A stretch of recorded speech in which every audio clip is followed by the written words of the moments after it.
Everyone, कैसे हैं आप लोग। मैं रितु एक बार फिर से आप लोगों को स्वागत करती हूँ। तो आज हम लोग डिस्कस करने वाले हैं दोस्तों प्रीवियस ईयर के पैट का क्वेश्चन। ठीक है ना, जो पैट 2022 हुआ था उसका हम लोग क्वेश्चन डिस्कस करने वाले हैं और जानेंगे कि कौन कौन से क्वेश्चन कहाँ से आए हैं और किस बेस पे ये क्वेश्चन पूछे गए हैं दोस्तों। तो इसी आधार पर हम लोग अपने नेक्स्ट लेवल की तैयारी करेंगे। ठीक है, तो प्रीवियस ईयर का क्वेश्चन सॉल्व करने से शुरू करते हैं। और पहला क्वेश्चन है दोस्तों पहला क्वेश्चन है दोस्तों, ब्रिटिश ने निम्नलिखित में से किस भाषा को भारतीय समाज में प्रस्तुत करने की उत्सुकता दिखाई। किस भाषा को दिखाई दोस्तों? तो ये आपका ऑप्शन सी इसका आंसर हो जाएगा, अंग्रेजी भाषा को क्या उत्सुकता दिखाई, क्योंकि वह उनकी लैंग्वेज थी। तो अंग्रेजी भाषा को ही ज़्यादातर वो क्या करना चाहते थे, प्रचलित करना चाहते थे। ठीक है, नेक्स्ट क्वेश्चन दोस्तों, पूर्ण स्वराज की मांग करने वाले प्रथम कार्यकर्ता कौन थे? तो पूर्ण स्वराज की मांग करने वाले प्रथम कार्यकर्ता थे हजरत मोहानी दोस्तों। हजरत मोहानी ने 1921 में ही पूर्ण स्वराज की मांग कर दी थी। ओके, तो नेक्स्ट क्वेश्चन देखते हैं। नेक्स्ट क्वेश्चन है आपका, निम्नलिखित में से किसे स्वदेशी आंदोलन का प्रमुख कारण माना जाता है? स्वदेशी आंदोलन का जो आंदोलन हुआ था दोस्तों, जो स्वदेशी आंदोलन हुआ था वो हुआ था आपका 1905 में, है ना। 1905 में जब बंगाल विभाजन हुआ था, उसी के विरोध में जो है स्वदेशी आंदोलन शुरू हो गया था। ठीक है, तो इसका आंसर हो जाएगा आपका बंगाल के विभाजन को करने का जो निर्णय लिया गया था 1905 में। और इस समय जो लॉर्ड कर्जन थे दोस्तों, उन्होंने ये निर्णय लिया था तो बंगाल में, है ना। तो कभी कभी ये भी क्वेश्चन पूछा जाता है कि उस समय जो बंगाल का गवर्नर जनरल कौन था? लॉर्ड कर्जन था 1905 में। स्वदेशी आंदोलन का प्रमुख कारण किसको माना जाता है? बंगाल के विभाजन को माना जाता है। ओके,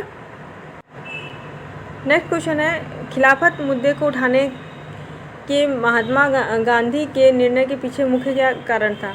इस ऑप्शन ए, हिंदू और मुसलमानों के बीच अधिक एकता लाने के लिए। ऑप्शन बी जो है ऑप्शन ए है इनमें से कोई नहीं। ऑप्शन बी, हिंदू और मुस्लिमों को एकता लाने के लिए। और ऑप्शन सी है आपका हिंदू और ईसाइयों के बीच अधिक एकता लाने के लिए, ईसाइयों और मुसलमानों के बीच अधिक एकता लाने। तो जाहिर सी बात है दोस्तों, हिंदू और मुसलमानों के बीच अधिक एकता लाने के लिए ही क्या किया था? खिलाफत आंदोलन को उठाने का निर्णय लिया था। किसने? गांधी जी ने। ठीक है, नेक्स्ट क्वेश्चन है, भारत सरकार अधिनियम 1935 के प्रावधानों में ब्रिटिश सरकार ने अंतिम अधिकार का एक उदाहरण कौन सा है? जो 1935 था अधिनियम उसका, है ना। इसमें बताना है कि अंतिम अधिकार क्या था।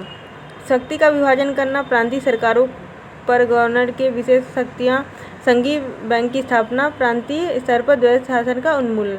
तो दोस्तों इसका ऑप्शन डी हो जाएगा, जो प्रांतीय स्तर पर था द्वैध शासन का उन्मूलन कर दिया था 1935 के अधिनियम में, भारत सरकार अधिनियम में। ठीक है, इसको आप लोग ध्यान में रखेंगे।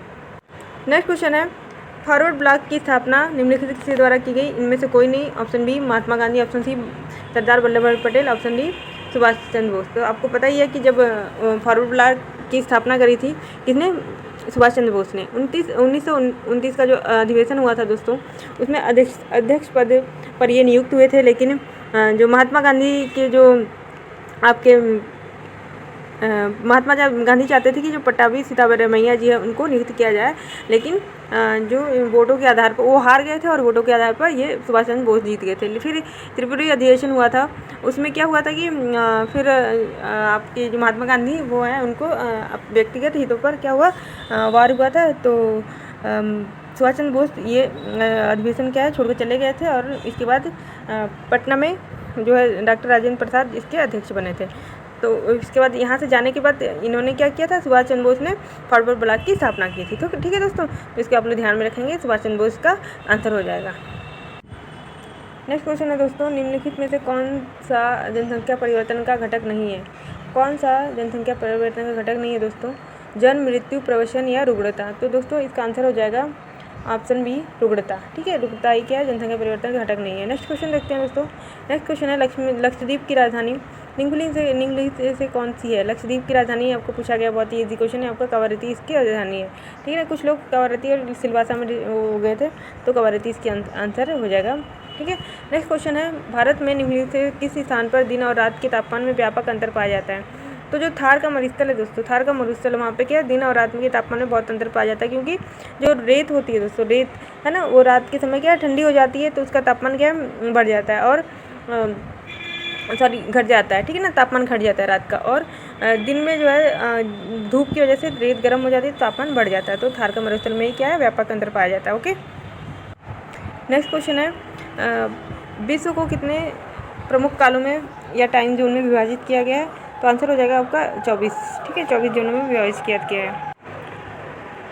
नेक्स्ट क्वेश्चन है उस जंगल का नाम बताइए जिसे पृथ्वी ग्रह के फेफड़े के रूप में जाना जाता है। तो ये वेरी इजी क्वेश्चन आपका, ये अमेजन वर्षा वनों को ही क्या पृथ्वी के ग्रह के फेफड़े के रूप में माना जाता है, ठीक है। यहाँ पे सबसे ज़्यादा क्या जैव विविधता भी पाई जाती है। नेक्स्ट क्वेश्चन है स्थिरता के साथ विकास के उद्देश्य से कौन सी पंचवर्षीय योजना शुरू की गई है? कौन सी पंचवर्षीय योजना शुरू की गई दोस्तों? ये आपकी गई है ऑप्शन बी, चौथी जो पंचवर्षीय योजना है वो स्थिरता के साथ विकास से शुरू की गई थी। नेक्स्ट क्वेश्चन है निम्नलिखित में से किसमें व्यक्तियों के समूह स्वामित्व वाले व्यवसाय शामिल हैं? तो जो निजी क्षेत्र होता है दोस्तों, निजी क्षेत्र है ना, ऑप्शन सी इसका राइट आंसर हो जाएगा। जो निजी क्षेत्र होता है वहीं पे क्या है, व्यक्ति का खुद का स्वामित्व होता है ना, वही व्यवसाय एक होता है। ओके, तो इसका आंसर हो जाएगा ऑप्शन सी। नेक्स्ट क्वेश्चन है निम्नलिखित में से किसे भारत में हरित क्रांति के जनक के रूप में जाना जाता है? हरित क्रांति के जनक के रूप में आपको डॉक्टर जो है MS स्वामीनाथन को जाना जाता है, ठीक है। नेक्स्ट क्वेश्चन है 15 नंबर का, निम्नलिखित में से किस अधिनियम ने बैंकों के राष्ट्रीयकरण के शर्तों जो शर्तें निर्धारित की गई थी उसका किस अधिनियम के द्वारा था? तो ऑप्शन बी इसका राइट आंसर हो जाएगा दोस्तों, बैंकिंग कंपनियां उपक्रमणों का अधिग्रहण और हस्तांतरण अधिनियम 1970 के जो तहत ये बैंकों का राष्ट्रीयकरण किया गया था, ठीक है। नेक्स्ट क्वेश्चन है 1991 में नई आर्थिक जो नीति आई थी उसके तहत उदारीकरण और निजीकरण की पहल का प्राथमिक और परिणाम निम्नलिखित कौन सा था? ऑप्शन ए इनमें से कोई नहीं, ऑप्शन बी राजकोषीय नीति सुधार, ऑप्शन सी वैश्वीकरण, ऑप्शन डी मौद्रिक नीति। तो option C is the right answer, वैश्वीकरण था इसका आंसर। ओके, नेक्स्ट क्वेश्चन हम लोग देखते हैं संसदीय प्रणाली में कार्यपालिका किसके प्रति उत्तरदायी होती है? ऑप्शन ए इनमें से कोई नहीं, विधानमंडल, ऑप्शन सी न्यायपालिका, ऑप्शन डी जनता।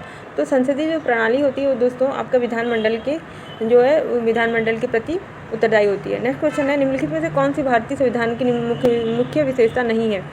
सार्वभौमिक वयस्क मताधिकार, लिखित एवं विस्तृत संविधान, एकल नागरिकता, ऑप्शन डी द्विस्तरीय सरकार। तो ऑप्शन डी इसका राइट आंसर हो जाएगा, ऑप्शन डी इसका राइट आंसर हो जाएगा किसका? संविधान की एक जो विशेषता नहीं है। ये तीनों तो विशेषता है दोस्तों, लेकिन ये वाला नहीं है, ठीक है, तो ये आंसर हो जाएगा।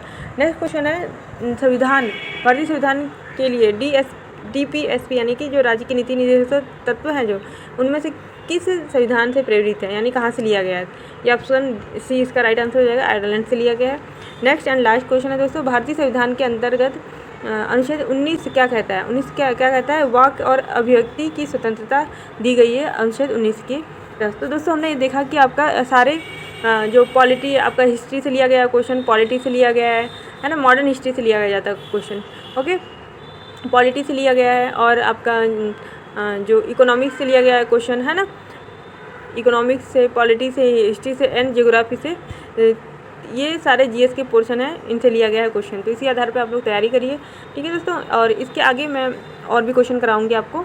तो चलिए दोस्तों आज के लिए इतना ही, मिलते हैं नेक्स्ट वीडियो में, तब तक के लिए गुड बाय।